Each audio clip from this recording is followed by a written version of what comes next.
मैं हरियाणा राज्य के मुख्यमंत्री के रूप में अपने कर्तव्यों का श्रद्धापूर्वक और शुद्ध अंतःकरण से निर्वहन करूंगा।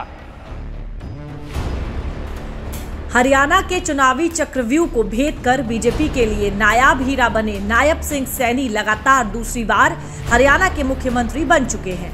हरियाणा में बीजेपी की लगातार तीसरी बार जीत का श्रेय मुख्यमंत्री बदलने के जिस फॉर्मूले को दिया जा रहा है, इसके पीछे नायब सिंह सैनी की मेहनत भी है और उनका काम भी है, जिस पर हरियाणा की जनता ने भरोसा जताया और बीजेपी को लगातार तीसरी बार हरियाणा की सत्ता सौंपी।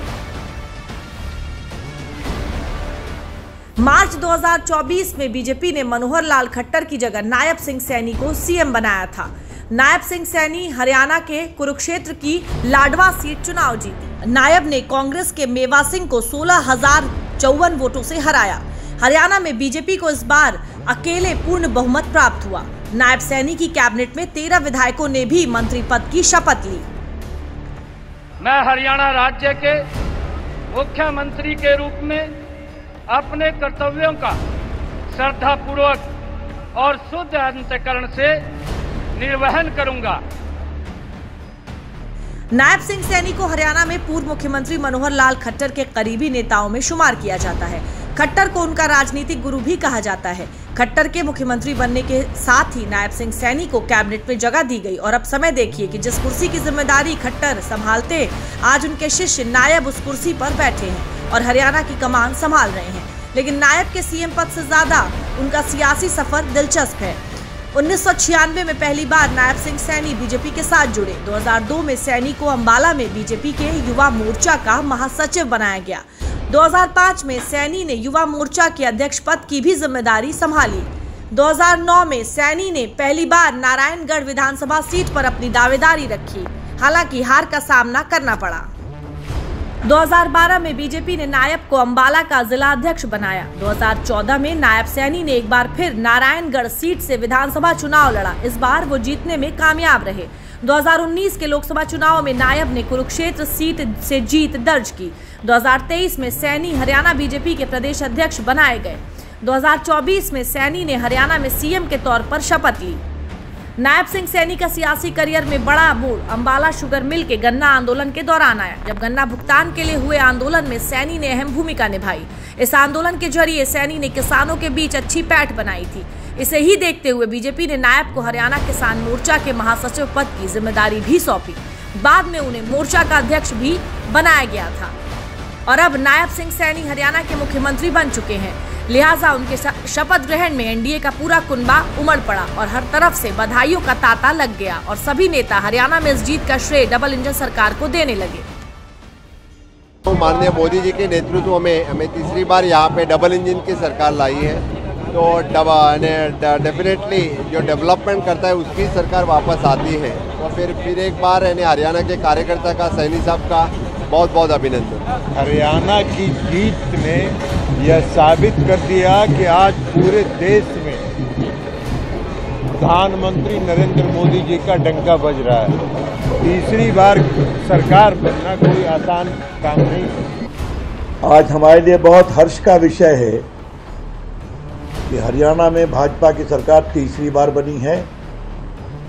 तीसरी बार जनता ने 14 और 19 से भी अधिक निर्णायक बहुमत दिया है और जब हमारे प्रधानमंत्री कहते हैं सबको साथ लेके चलना, तो आज की सरकार भी सभी वर्ग को, क्या अगड़े समाज के, क्या पिछड़े, क्या अति पिछड़े, क्या दलित, सर्व समाज को वहाँ स्थान मिला है।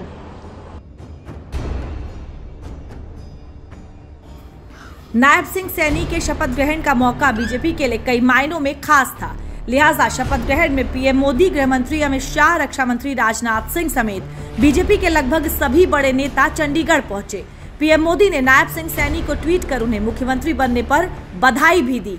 दूसरी तरफ सैनी कैबिनेट में जगह पाने वाले मंत्रियों के चेहरे खिल उठे हैं। वहीं अब नायब सिंह सैनी को हरियाणा के निर्दलीय विधायकों का भी समर्थन मिलने लगा है।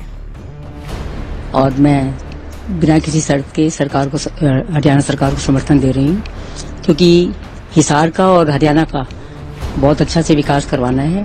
तो मुझे मालूम है कि जो नायब सिंह जी मुख्यमंत्री भी बने हैं, मैं उनको सबसे पहले तो बहुत बहुत बधाई देती हूँ और शुभकामनाएं देती हूँ।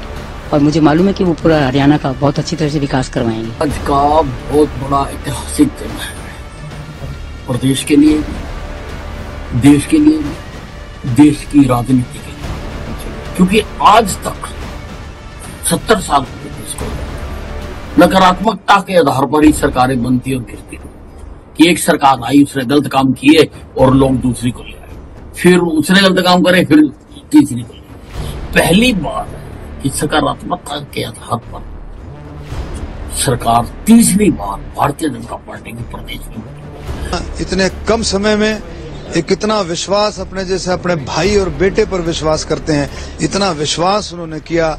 आज उन्हीं का आशीर्वाद है, उन्हीं का विश्वास है जो माननीय प्रधानमंत्री मोदी जी ने और हमारे मुख्यमंत्री नायब सैनी जी ने जो हमारे को ये दर्जा दिया है कि भाई हमारे को कैबिनेट में शामिल किया है। ये गोहाना की जनता का ये प्यार, प्रेम और विश्वास है, 36 बिरादरी का विश्वास है। हरियाणा के चुनाव में बीजेपी ने जितने अच्छे से टिकट के बंटवारे में जाति समीकरण का ख्याल रखा था, अब सैनी की कैबिनेट में जाति समीकरण का भी पूरा ख्याल रखा गया है। आइए अब एक नजर सैनी कैबिनेट के मंत्रिमंडल पर भी डाल लेते हैं। अनिल विज, किशन लाल पवार, राव नरबीर सिंह, महिपाल ढांडा, विपुल गोयल, अरविंद कुमार शर्मा, श्याम सिंह राणा, रणवीर गंगवा, कृष्ण कुमार बेदी, श्रुति चौधरी, आरती सिंह राव, राजेश नागर, गौरव गौतम। नायब की इस कैबिनेट से ज्यादातर उनके नेता खुश भी हैं, तभी अब निर्दलीय विधायकों का समर्थन भी बीजेपी को मिलने लगा है। हरियाणा के इतिहास में ये पहली बार हुआ भी है कि कोई पार्टी लगातार 3 बार सत्ता में आई है, लिहाजा इसके पीछे बीजेपी का बड़ा मास्टर स्ट्रोक माना जाता है। मनोहर लाल खट्टर जहां पंजाबी थे, तो नायब सिंह सैनी ओबीसी परिवार से आते हैं। शायद बीजेपी का यही दाव इस चुनाव में रंग भी लेकर आया और नायब सिंह बीजेपी के लिए नायाब हीरा बनकर उभरे भी और अब मुख्यमंत्री भी बन चुके हैं।